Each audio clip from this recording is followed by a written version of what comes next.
Hey everyone, it's your sports medicine specialist, Patience. So today I want to give you a more visual tutorial about nutrition and macronutrients and how they can play a role in your fitness journey. So let's go ahead and dive in. The first macronutrient we'll talk about is protein.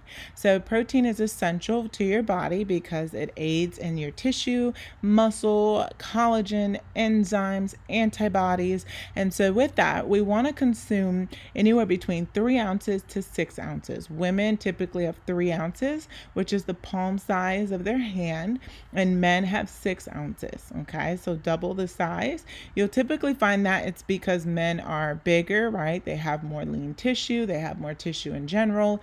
However, if I may say, if you have any type of nutritional restrictions, or if your goals are different, maybe you're here to gain lean tissue, add some size, that these two generational rules of 3 ounce, 6 ounce does not pertain to you. All right.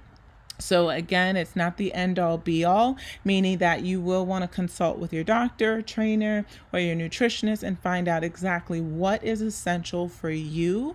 How many grams do you need? How many ounces should you be consuming? Okay. So from here we have protein sources from left to right. We have alternatives. So maybe you are looking into staying away from meat or trying other types of protein sources outside of just having, chicken, beef, and fish all the time. Meat is in the middle. So these are different types of protein sources coming from animals.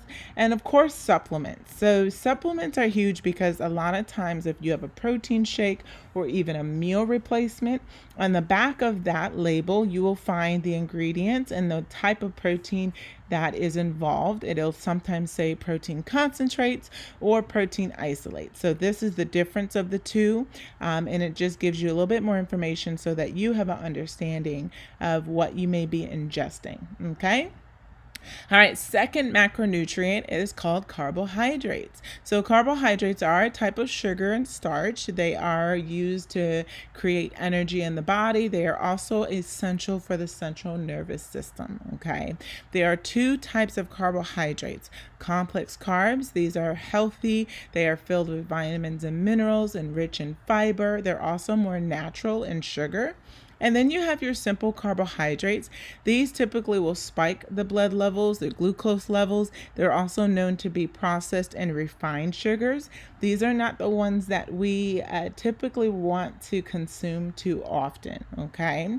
Now, if you're looking to lose weight, the serving size, you want to consider about half whatever is suggested and the serving size. And the same thing for the lean muscle. If your serving size says a half a cup or a full cup, that you will follow what is suggested. So that is the difference, okay? And let's look again at the carbohydrate sources. So we have good carbs and bad carbs. So good carbs are your leafy greens, your vegetables, your fruits, your berries, your starches, right? Sweet potato is a better choice than maybe red or white potato, but your squash, your whole grains, those are all essential and good carbohydrates. The bad carbohydrates are the processed ones, right? So the white rice, the white sugars, the breads, sugary drinks. Even be careful sometimes of like Crystal Light, the type of I don't know, what are they, like powdered packs that you can put in your drink to flavor them. Be careful of those as well. Some of those ingredients are not the best, but of course sugary snacks. So you guys can see, what is considered more of a good carb and what is considered a bad carb. All right, and the last macronutrient is fat. So fat is actually healthy. What? It sure is. So it helps with decreasing your heart disease, improving your blood levels and cholesterol levels.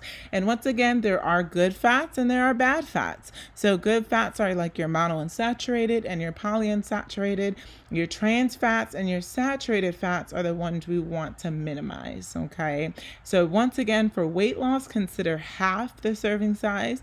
And if you're looking to lean out or to gain size in your muscle, then you may consider more so using the suggested serving size, okay? Fat sources, as you guys can see, it's just a visual. The top picture is more healthier. The avocado, the hazelnut, the salmon, the olive oil, those are considered your healthier fats versus the lower. That is your processed and refined fats, okay? And so you guys can see the list from, again, left to right, and have a general idea of what is considered more healthier for you versus which fats are not considered the healthiest. All right. So you may say, well, patients, listen, I don't suffer from eating at fast food all day long. My choices of food is actually really good. It's healthy for the most part, but I'm still not seeing the results. So let's discuss measuring your food. Okay. So maybe you don't eat from the worst of the worst fast food, refined sugars and all of that, but how's your portions? How are the amount of food items that you're eating? How are those? What's the quality of those items that you're eating? So let's talk about the biggest one that I like to bring up is peanut butter. Peanut butter is considered a protein and a fat. But let's look at the fat category in the middle of the picture, which, by the way, guys, I did notice that the proteins was misspelled. But anyway, so the fat says a fat should be measured by using your thumb. All right. Now, how many of us can raise our hand and be honest to say that when we use peanut butter, we only use the thumb size worth? We usually don't. So right there, we already overconsume peanut butter, right? So just small things like that can be where you don't see the change that you really are looking for. Okay, proteins fit in the size of your palm. Starches are more in a cup size of your palm. Vegetables are a fist.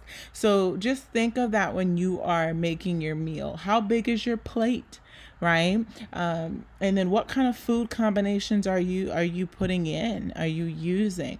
You have like 3 or 4 different types of starches and vegetables, and then in proteins and in fat. I mean, just that in general, even though they're healthy choices, it's a very heavy sorry guys, it's a heavy type of consumption that if you're choosing to eat like that. Okay, so look on the far right picture. You're looking at the type of food as far as serving size, women versus men. So again, maybe that is where you can visually see, like even on when I see step 3, oh, wow, women's size does look a bit different than the men's. Okay. And sometimes you'll find some women eat like their man, right? Well, my boyfriend told me eat like this, or my husband eats like this. Well, that's not quite the same for you. Your body's different, so your requirements are different. So hopefully you can visually see that, okay? All right, so we're going to move on and talk about macronutrients and the calculations. This means at what percentage do you eat out of those 3 food groups? What percentage do you eat the most from? And then what do you eat the least from? So if you guys look at my calculations, these are the most common 4 types. But let me tell you, this is an area that you want assistance in, okay? Because these type of calculations are based on other factors. And I have seen and experienced clients and athletes who actually their macronutrients is a bit different. I have had women who lose over 20 pounds of fat, but their fat intake was the highest.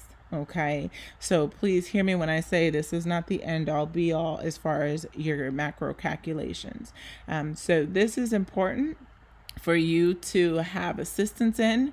And I understand this when I say that, tracking your nutrients, calories, grams, this is not to judge you. I know this can be a sore subject for some people where they don't want to reveal what's really going on, but this is so we can help you. This is so we can identify where the problems might be and what changes we can make. And you will be surprised. I've had people who finally open up about their food, and when we make some small tweaks, they lose up to 8 to 10 pounds within like 8 to 10 days. It's crazy.